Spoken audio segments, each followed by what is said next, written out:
I do not watch a lot of audio YouTubers, and that's simply because I want to stay unique. I don't want to, be influenced by other videos or whatever. I want to make my own videos, but there are a few that I'm watching. One of them is AP Mastering, this YouTube channel, and what I really like is his research into plugins. He made a video over here about the compressor scam, and a little while ago he made a video about EQs, very good one.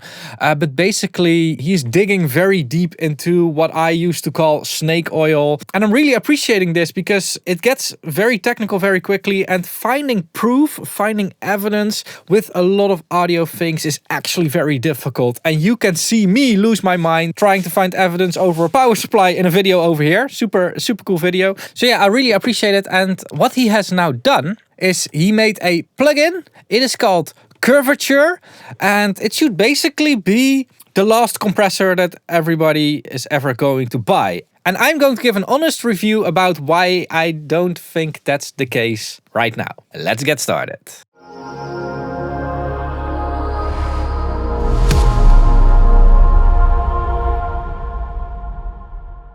So, Curvature, this is it. I don't have any marketing material, but I don't expect AP Mastering to really write a lot of marketing bullshit around this. But yeah, this is the plugin, and honestly, already looks a bit different. So we have different curves, so attack and release curves. One of the things I've been told is that 99% of all plugins use the classic curves, that all the other curves are not really being used. We've got an A over here, which is attack. We've got an R over here, which is release. We've got our feedback and, I guess, feed forward. And we've got, I think, presets that are within these curves. So we have a preset, and then within here we have other presets, and within here we have even other presets.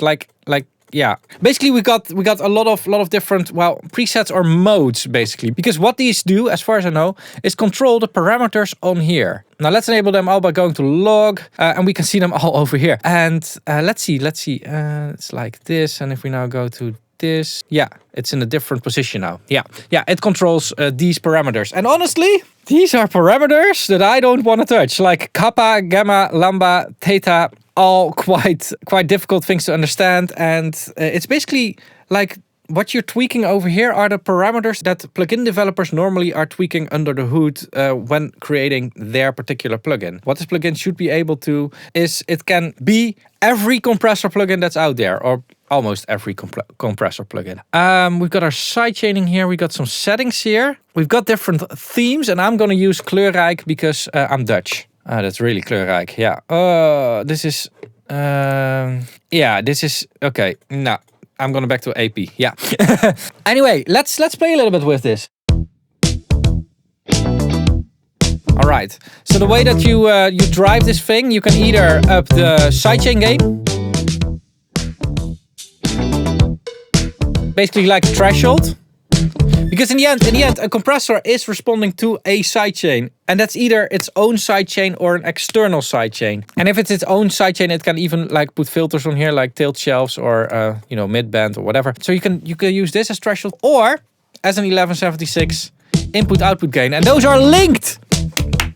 Auto gain, and if you press shift, it's unlinking it. So that's really cool. Then you can have control over your in and output gain if you want to. One of the things I would like to see in here is a little tooltip or something, like some suggestion in here that I have to press shift in order to unlink it. Because the first time I opened this plugin, I was shouting at it like, okay, you got auto gain now, but this is too simple now. Like individual control is also important.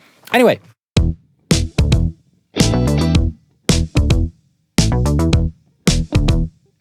Actually compressing quite a bit already.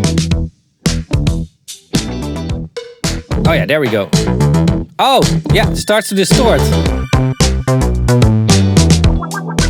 It's distorting on the release, wow. Yeah, it's giving you quite a lot of playing room, like play. You can fuck up your sound if you want to.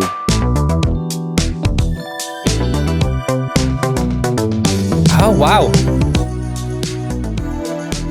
I recognize quite a lot of these.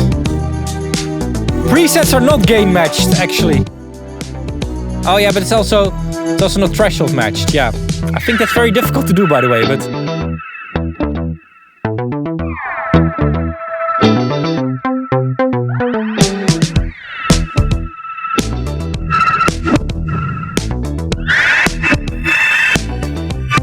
oh, this thing can do weird stuff.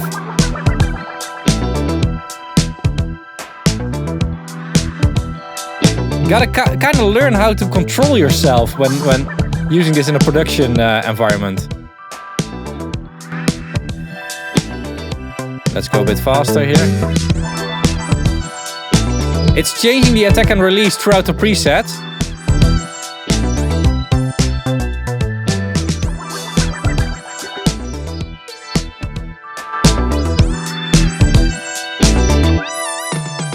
There's so much in here. Oh my god.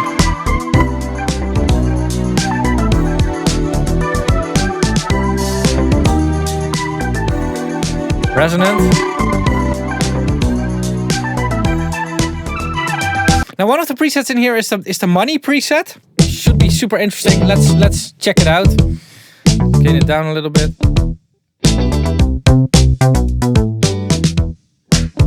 All right. And it's not doing much.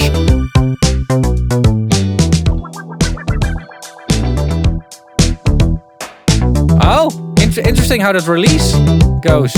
Yeah. Oh, we have no attack and release control here.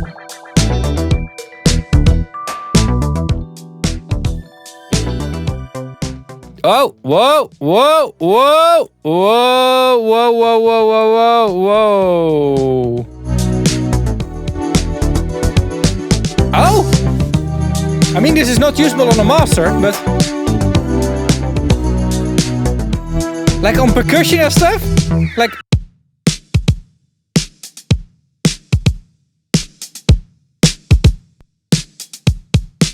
give it a little bit more.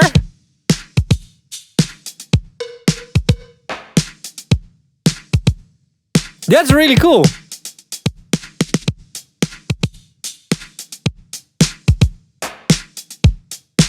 Okay, now we have to give it. It's a bit finicky still around the levels between the different presets. That's like one of the improvements that could be made.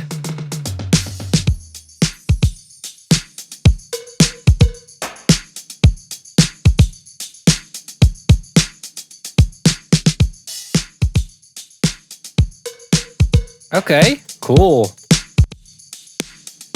Anyway, I hope that you're also watching, because the important part now, you know, it comes now.